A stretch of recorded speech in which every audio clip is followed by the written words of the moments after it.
चा नारळ ठेवलेला आहे आणि यापुढे आम्ही आता प्रचाराला सुरुवात करू. तो आता कौठणीला वगैरे आपल्या देवाला त्याने सातोश्याला वगैरे त्याच्याने नारळ ठेवलेले आहे. आम्ही प्रत्येक गावात प्रचाराचा नारळ ठेवतो.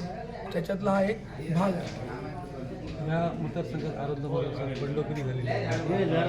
बंडखोरीचं कसं तुम्ही बंडखोरी झालेली आहे ते आमचे वरिष्ठ नेते आहेत की जी बंडखोरी झाली आहे ते थांबवण्याचा ते प्रयत्न करत आहेत आणि समोर आम्हाला कोणताही पक्षाचा उमेदवार नाही आहे, ना उभाटा आहे. जिल्हा परिषदला पंचायत समितीला आहे, पण जिल्हा परिषदला समोर सगळे अपक्ष उमेदवार आहेत. त्याच्यामुळे आमचा विजय अनेकच सुकर झालेला आहे. या मतदारसंघात तुमचं मूळ गाव आहे, किती मताधिक्य?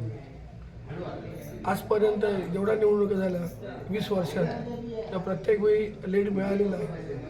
म्हणजे असं एकही दिवस नाही 20 वर्षात ज्या निवडणुकीत झाल्या लीड नाही, कमी जास्त होतं पण लीड मिळतं. आणि यावेळी समोरचा उमेदवार अपक्ष असल्यामुळे आम्हाला काहीच प्रॉब्लेम नाही आहे. आणि पंचायत समितीला सुद्धा शेखर मंदिरकर माझी पंचायत समिती सदस्य आहे, त्याचा अनुभव दांडगा आहे, त्याने याच्यात काम केलेलं आहे.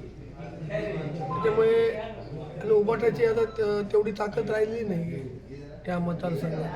त्यामुळे या विजय आपले दोन्ही उमेदवार आणि भारतीय जनता पार्टीचा आरोग्य पंचायत तो पण उमेदवार निश्चितपणे विजयी होईल.